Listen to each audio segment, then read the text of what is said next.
Hello and welcome to News Across Nigeria. I am Ayotunde Balogun, and coming up on the program, Cross River State Governor takes responsibility for damages in the clash between Navy and police in the state.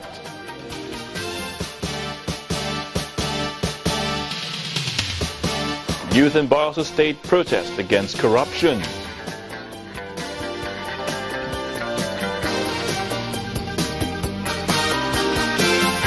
And Oyo State launches an intervention program for its education sector.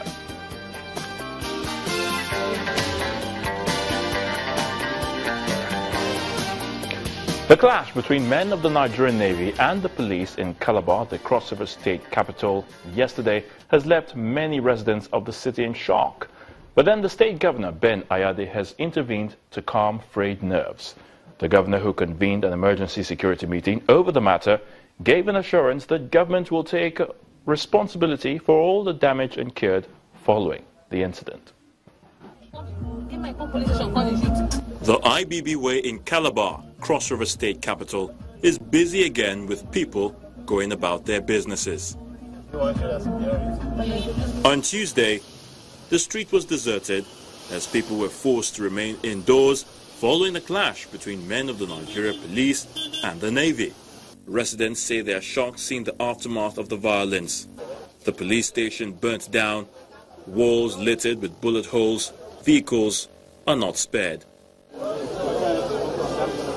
Even this police traffic control post was destroyed. Governor Ben Ayade calls an emergency security meeting to discuss the matter. After the closed-door meeting, the governor briefs journalists on the outcome. The senior officers were quite ready on time and moved in yesterday evening, arrested the situation, and today we're proud to announce that Calabar and indeed Cross River State is totally calm and peaceful, and we're all in a static mood to receive the acting president. Representatives of the two security agencies promised to investigate and prosecute the culprits. We are one, and we are pushing ahead, and like my naval colleague said, we are ready and determined to push out all the culprits. And normalcy, I can tell you, has returned. The situation only affected just the stretch of that road between the two barracks. Peace may have returned to the IBB Way for now, but residents are asking the state government to take the issue very seriously to avoid a recurrence. And we're staying in the South-South region. This time it's off to River State, where the state government has been giving account of its stewardship in the last 2 years of this administration. Recently, in a town hall meeting with a cross-section of the people in the state.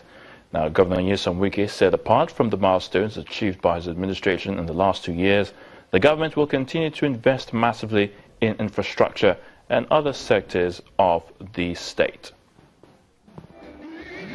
120 billion naira on road infrastructure. That's what the River State government says it has spent as the governor and his team arrived to give their midterm progress report.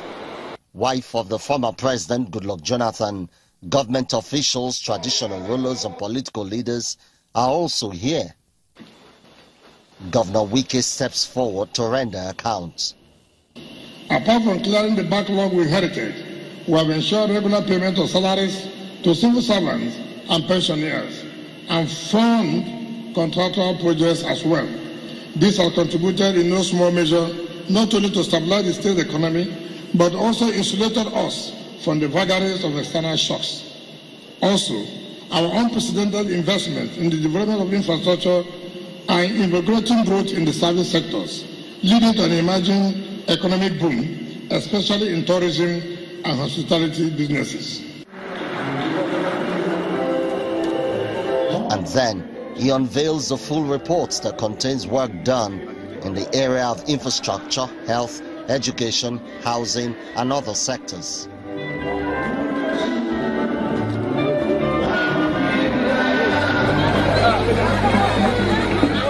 Not resting on his oars, the day after, the governor continues the business of commissioning of projects in Igbogo Road, Choba community in Obiakpo local government area. The community is home to the University of Port Harcourt and the University Teaching Hospital. We have so many houses here, but I can assure you at that time, no tenant lived in the house, and that affected our people greatly. It also affected the economy of this place and that of the state at large. The governor promises the people that more will be done. When you continue to support the government, you continue to benefit from government. I will not make a promise I will not fulfill.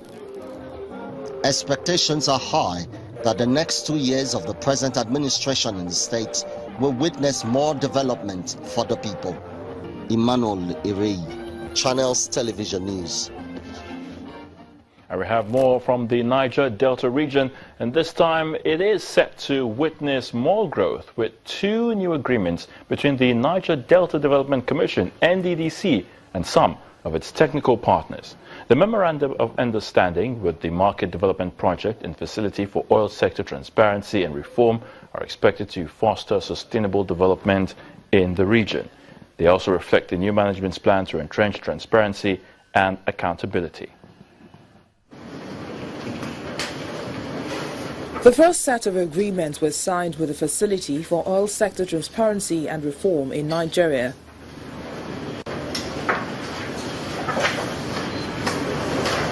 Grant funding for sustainable development initiatives is a major catch for the management of the NDDC. According to the law that set up NDDC, a certain amount of money will be coming in. And that's probably what's responsible for the huge projects, numerous projects of NDDC that are left uncompleted all over the country, all over the region. Because most of the money that's supposed to be in NDDC is not here. That's why we believe that the collaboration that we're entering into with you today would help us to achieve that. You come with a background of transparency. This technical support, according to the Foster delegation, will strengthen the NDDC's management systems for optimal service delivery. We are here to enter into a memorandum of understanding to work together towards development of tools, approaches, and engagement mechanisms that can ensure efficient use of public funds in the Niger Delta Development Commission. And later, the NDDC management puts pen to paper with the market development project, hoping to stimulate growth in non-oil products. The group makes its impact on community through a direct collaboration with the UK's Department for International Development, DFID. It would be an act of self-delusion if an organization thinks that it can solve all the problems all on its own. So that is why, through partnerships, we try to identify areas of shared interest where we can combine resources, expertise. Of this brings to 3 the number of MOUs signed by the new NDDC board. The first was signed with the Ondo State government. The agreements are expected to impact up to 10,000 people through enhanced oil palm production, poultry farming, aquatic farming, production of leather goods, and media and ICT. We go on this break, and when we return, we're staying the South, and this time youth in Bayelsa stage a protest against corruption. Stay with us.